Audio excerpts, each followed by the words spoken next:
नमस्कार। राष्ट्रीय जगत विजन न्यूज के इस खास शो पर आपका स्वागत है। मैं हूं आपके साथ पूजा गुप्ता और इस खास शो पर आज हमारे साथ बात करने के लिए मौजूद हैं एक ऐसी विशेष शख्सियत जो महिलाओं के अधिकार की सुरक्षा और उनके सशक्तिकरण के लिए समर्पित है। मैम, आपका हमारे चैनल में बहुत बहुत स्वागत है। आप ना सिर्फ एक राजनीतिज्ञ अनुभव हैं, बल्कि आप महिलाओं के सशक्त आवाज हैं। कैसे देखते हैं इसे? देखिए, ये सब बनने में एक दिन में कोई नहीं बनता है और ये बनने की प्रक्रिया सतत जारी रहती है।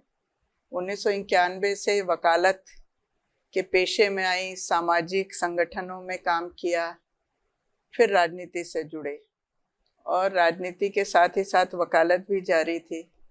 फिर रायपुर की महापौर भी बनी और अब जो जिम्मेदारी है महिला आयोग की, तो इस आयोग में आने के बाद से हमारी वकालत के अनुभव और हमारा जो काम करने का तरीका है, इन सब चीज़ों का मिला जुला प्रयास है कि महिला आयोग में हम महिलाओं के लिए काम कर पा रहे हैं और उनको न्याय दिला पा रहे हैं और उनको क्विक रिलीफ भी दे पा रहे हैं। तो मैम, आप महिलाएं किस तरीके से सशक्त हो पा रही हैं और महिलाओं की सुरक्षा को लेकर किस तरीके के कदम उठाए जा रहे हैं? देखिए, महिलाओं की सुरक्षा एक ऐसा व्यापक शब्द है और उसके बहुत सारे मायने हैं। अब महिलाओं को सुरक्षा क्या केवल अपराध से चाहिए, कि परिवार से चाहिए, कि आर्थिक सुरक्षा चाहिए, ये हर चीज़ पर अलग अलग डिपेंड करता है कि हमको महिलाओं को किस तरीके से सुरक्षित करना है।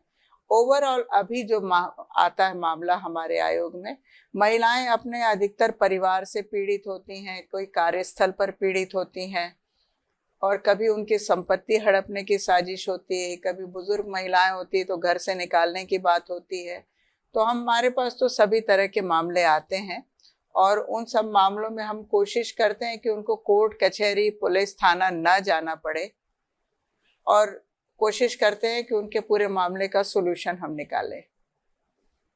मैम, महिलाएं जैसे घरेलू हिंसा से पीड़ित हैं, तो महिलाओं को किस तरीके के न्याय दिलाया जाता है? देखिए, घरेलू हिंसा से पीड़ित महिलाएं सर्वप्रथम थाना भी जा सकती हैं और फिर वर्तमान में अभी हमारे पास सखी सेंटर और नवाबिहान के जो योजनाएं हैं उसमें वो जा सकती हैं और वहाँ से उनका घरेलू हिंसा का प्रकरण सीधा न्यायालय में लगाकर भेजा जाता है। तो ये तरीके तो शासन के निर्धारित हैं, उनका उपयोग महिलाएं करती हैं। लेकिन यदि पुलिस थाना और सखी सेंटर नवाबिहान नहीं जाती महिलाएं, न्यायालय नहीं जाती हैं, तो सीधा महिला आयोग भी आ सकती हैं और महिला आयोग में उनके आवेदन के आधार पर कार्रवाई करने का हम लोग प्रयास करते हैं। जी, तो मैम, आप एक वकील भी रह चुकी हैं, क्या महिला आयोग के वकालत का क्या लाभ मिल पा रहा है? 100%। क्योंकि देखिए, महिला आयोग में हमको जुडिशियल पावर है और सिविल कोर्ट के जो जज को अधिकार हैं वो अधिकार महिला आयोग को भी है। महिला आयोग यदि किसी मामले में फैसला करती है तो उसको कोई भी व्यक्ति चैलेंज यदि करेगा तो उसे हाई कोर्ट जाना पड़ता है। हमारे आदेश के बाद, हमारी अनुशंसा के बाद कोई व्यक्ति उसको जनरल तरीके से यहाँ पर न्यायालय में चैलेंज नहीं कर सकता या किसी ऑफिसर के द्वारा चैलेंज नहीं किया जा सकता है। इसलिए हमारे जो रिकमेंडेशंस हैं, जो हमारे निर्णय होते हैं, वो हाई कोर्ट के द्वारा ही एनालिसिस किए जा सकते हैं। तो इसलिए हमको कानून के दायरे में ही रहकर हम लोग काम करते हैं और कानून की बारीकियों की जानकारी है। इसलिए माननीय उच्च न्यायालय में अभी तक के लगभग ये 4 साल पूरा होने जा रहा है, मेरा 4 साल पूरा हो चुका, 4.5 साल हो रहे कार्यकाल। तो इस कार्यकाल में अब तक माननीय उच्च न्यायालय हमारे किसी भी आदेश को आज तक नहीं पलटा, ना हमें ऐसा कोई नोटिस दिया गया कि आपने गलत निर्णय किया है। मैम, आप महिलाओं की बात करें, महिलाओं घरेलू हिंसा से काफी पीड़ित है। अभी महिलाएं बाहर सुरक्षित नहीं हैं, कहीं मतलब पुरुषों से कंधा मिलाकर आज महिलाएं आगे बढ़ रही हैं, लेकिन फिर भी कहीं पे उनको असुरक्षित महसूस होता है। इसके लेकर महिला आयोग के द्वारा क्या कानून बनाए गए? नहीं, हम लोग कानून नहीं बनाते हैं। कानून बनाने का काम गवर्नमेंट करती है, राज्य शासन और अधिकांश मामलों में केंद्र सरकार करती है। हम कानून का इम्प्लीमेंटेशन करते हैं। तो महिलाएं यदि कहीं पर सुरक्षित नहीं हैं, कहीं उनको प्रॉब्लम है, तो उनको अपनी प्रॉब्लम किसी ना किसी को बतानी पड़ेगी। अभी सबसे पहले महिलाओं को यदि कोई समस्या होती है तो वो पुलिस थाने जाती हैं, और पुलिस थाने में जाने पर यदि मामला गंभीर है तो पुलिस सबसे पहले एफआईआर दर्ज करती है। यदि किसी विभाग में कोई भी शिकायत होती है थाने में और पुलिस एफआईआर दर्ज नहीं करती है, तब महिलाएं हमारे पास आती हैं। हमारे पास बहुत से ऐसे मामले हैं जिसमें थाना प्रभारी, सब इंस्पेक्टर, एसपी, कलेक्टर, जजेस, सबके खिलाफ महिलाओं ने शिकायत की है छत्तीसगढ़ राज्य महिला आयोग। जी, जब मैम आपने पहले फर्स्ट टाइम पदभार संभाला होगा, उस टाइम की महिलाओं की स्थिति और अभी वर्तमान की स्थिति में क्या अंतर है? देखिए, जब मैंने पदभार संभाला था जुलाई 2020 में, उस समय छत्तीसगढ़ राज्य महिला आयोग में 582 मामले लंबित थे और कोविड का टाइम भी चल रहा था। लगभग 1.5 साल से अधिक का समय कोविड लॉकडाउन में निकल गया। हमने धीरे धीरे सारी फाइलों को चेक करना शुरू किया और सारे केसेस को देखना शुरू किया। तो मेरे कार्यकाल के पहले जिन्होंने भी काम किया वो रूटीन के एक ढर्रे पे काम होता था। पहले पुलिस प्रतिवेदन मंगाने के लिए चिट्ठी भेज देते थे, अब वो पुलिस वाले कभी प्रतिवेदन भेजते थे, कभी नहीं भेजते थे। अब पूरे छत्तीसगढ़ के सभी जिलों से कब प्रतिवेदन आएगा तो कब कार्रवाई होगी, इस कारण यहाँ की कार्रवाइयों में और यहाँ की सुनवाइयों में कोई नियमितता नहीं थी। कभी अचानक किसी जिले में दौरे में जाते तो वहाँ सर्किट हाउस में बैठ करके सुन के आ जाते थे, जैसा भी राष्ट्रीय महिला आयोग भी करती है। पर हमने यहाँ पर पूरी व्यवस्था को तत्कालीन मुख्यमंत्री जी, तत्कालीन डीजीपी सबसे बात किया और हमने एक पूरा व्यवस्था को कानूनी रूप दिया। और यहाँ से अब जो नोटिस है हम एसपी को भेजते हैं, हर जिला के एसपी, जहाँ से पक्षकारों को आना पड़ता है, और एसपी हमारे के माध्यम से थाना प्रभारियों को जाती है और थाना प्रभारी हमारी नोटिस तामील करते हैं। तो पक्षकार आयोग की सुनवाई में आने लगे। पहले हम दिन में 10 से 12 मामले सुनते थे, उसमें भी अधिकांश लोग नहीं आते थे, पर आज हम 25 से 40 मामले एक दिन में रखते हैं। अधिकांश मामलों में पक्षकार आते हैं और यदि कोई पक्षकार एक बार में नहीं आता है तो थाना प्रभारी को अल्टीमेटम हम भेजते हैं, तो उसके अल्टीमेटम से वो लोग आते हैं और सुनवाई होती है और महिलाओं को रिलीफ मिलती है। मैम, आप पहले भी मतलब राजनीतिक में आ चुकी हैं, तो क्या ऐसा था कि आप राजनीतिक में आने का आपका नहीं था? अच्छा, नहीं, वास्तव में राजनीति में मेरी शुरुआत 1998 में हुई थी, जब तत्कालीन मुख्यमंत्री मध्य प्रदेश राजा साहब दिग्विजय सिंह जी थे।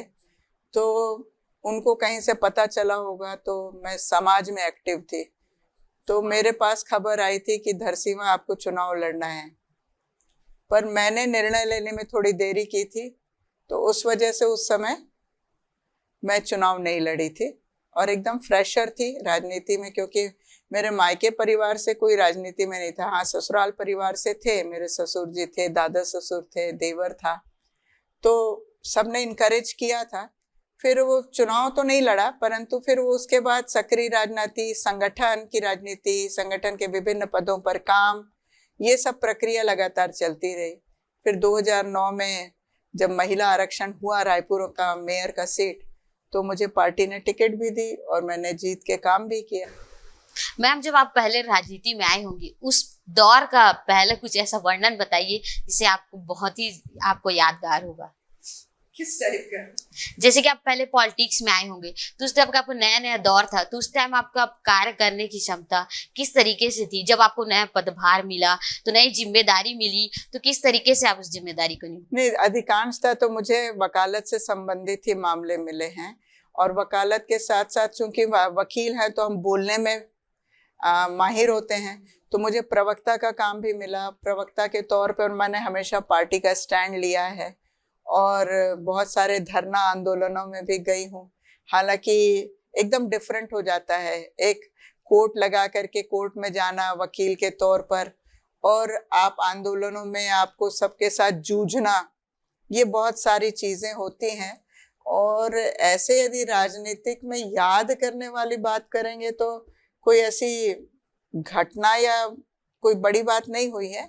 हाँ, ये कह सकते हैं कि जब मैंने मेयर का जब लड़ा तो उस समय बहुत परिस्थितियां विपरीत थीं और सब ये मान के चलते थे कि यहाँ जीतना संभव नहीं है, परंतु जनता का जो अपार स्नेह था और जो मैंने वकालत के माध्यम से निशुल्क लोगों की मदद की थी, यहाँ तात्यापारा चौक से आमापारा चौक से शारदा चौक तक का सड़क चौड़ीकरण का प्रस्ताव चल रहा था, तो उसमें मैंने पहली बार सबके साथ धरने में भी बैठी थी।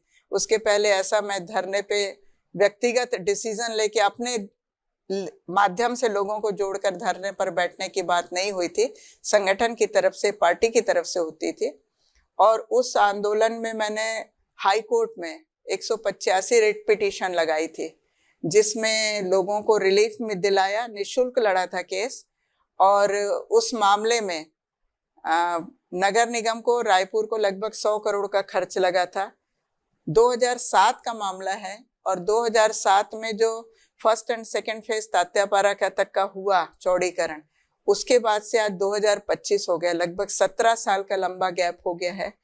और तत्कालीन जो बीजेपी सरकार थी और वर्तमान में भी है, ये सड़क चौड़ीकरण नहीं करा पाए। मैम, आपके कार्य में ऐसा कोई पेचीदा कार्य होगा जिसे मतलब ऐसा कोई केस होगा जिसे आपको सुलझाने में कड़ी मेहनत करनी पड़ी होगी, ऐसा कोई केस आपकी नजर? नहीं, देखिए, केस तो हर केस अपने आप में पेचीदा होता है, उसमें हमको बहुत सारे एफर्ट करने पड़ते हैं।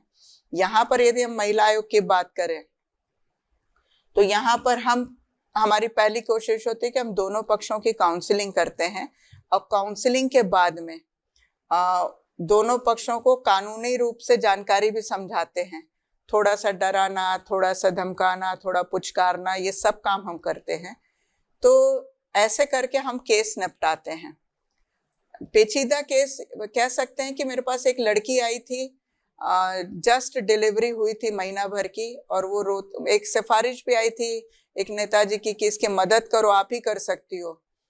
मैंने पूछा जब, तो वो लड़की कहने लगी कि मेरा बच्चा जो हुआ और बीमार था, मैं भी अलग थी, तो वो रायपुर में थी और बच्चा बलौदा बाजार में, और सास ससुर ने बच्चे को अपने पास रख लिया था। लव मैरिज थी, तो वो चाह रहे थे कि अब बहू को बच्चा दे ही ना। तो वो बिल्कुल रो रही थी मेरे पास।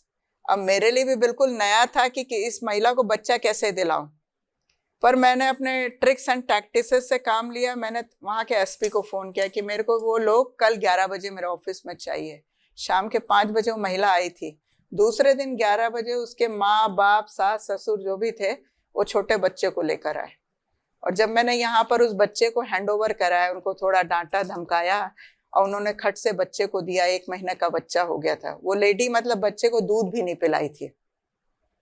तो उस दिन थोड़ा मुझे तसल्ली हुई कि हाँ, हम इस जगह पर हैं कि हम महिलाओं की मदद कर सकते हैं। और महज 16 से 18 घंटे में उसकी गोदी में हमने बच्चा दिला दिया था।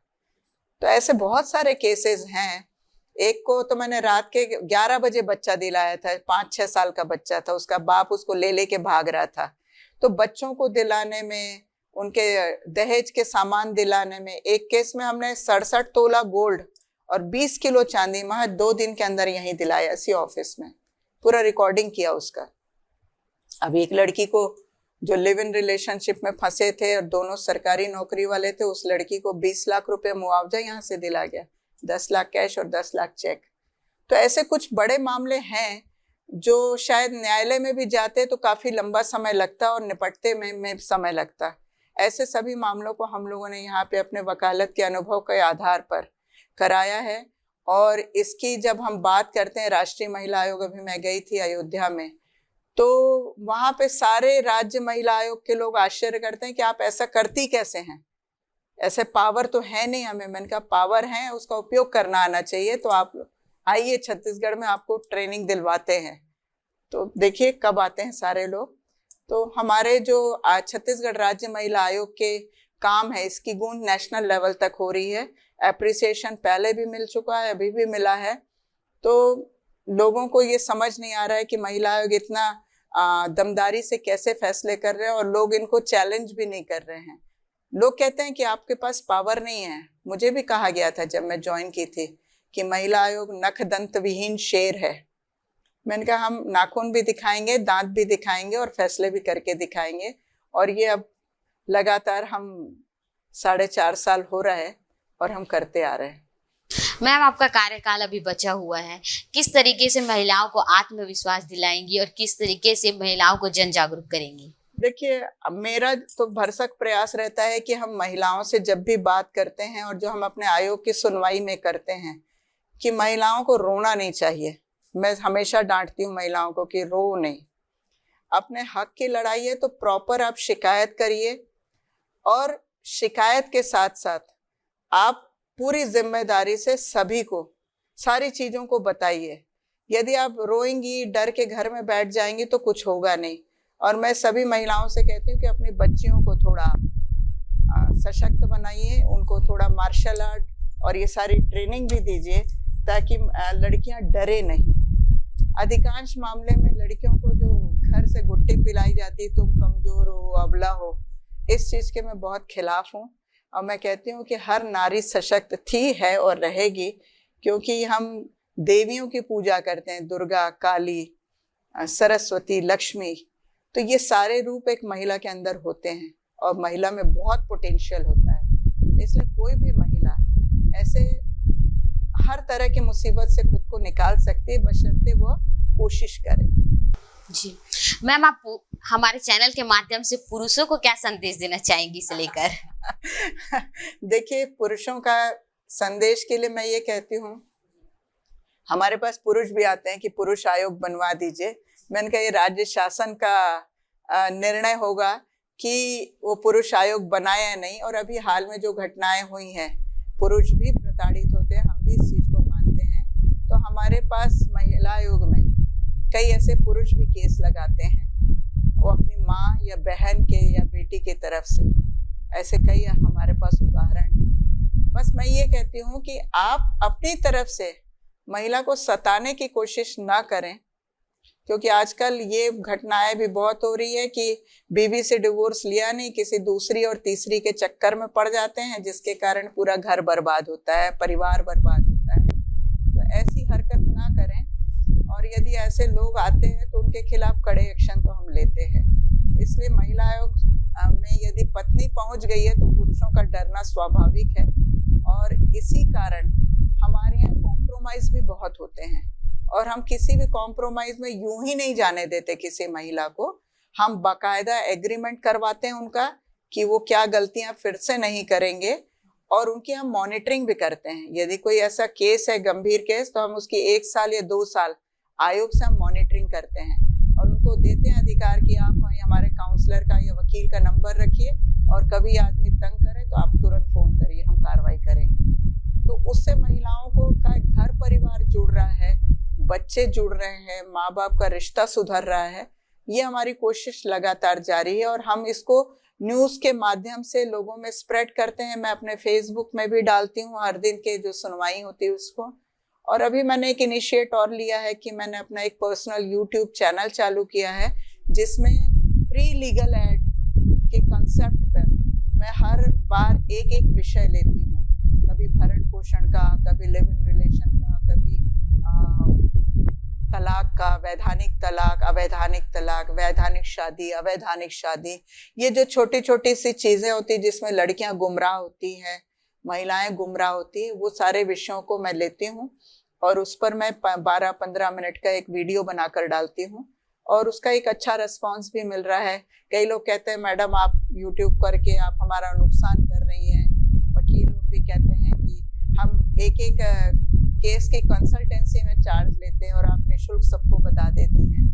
तो मैंने कहा कि अब उम्र निकल गई है कि वकालत से हम पैसे कमाएं, अब कुछ काम हमको अब जन सेवा के लिए निःशुल्क करने की जरूरत है, तो वो हम कर रहे हैं। जी मैम, पूर्व सरकार और अभी बीजेपी की सरकार, महिलाएं किसमें सुरक्षित हैं, कैसे देखती हैं इसे आप? देखिए ऐसा है, मैं जिस पद पर हूँ उस पर मैं इस तरीके से पॉलिटिकल कमेंट नहीं दे पाऊंगी, क्योंकि मैं पूर्ववर्ती सरकार में भी थी और अभी भी हूँ। मैं अपने काम और अपनी जिम्मेदारी पर ही बात करूंगी, क्योंकि हमारा पॉलिटिकल एजेंडा नहीं होता है। इसलिए मैं इस तरीके के बयान नहीं देती। आपका बहुत बहुत धन्यवाद मैम, हमारे इस खास शो पे आपका कीमती समय देने के लिए। बहुत बहुत धन्यवाद। तो ये थे हमारे साथ छत्तीसगढ़ राज्य महिला आयोग की अध्यक्ष डॉक्टर किरणमयी नायक जी।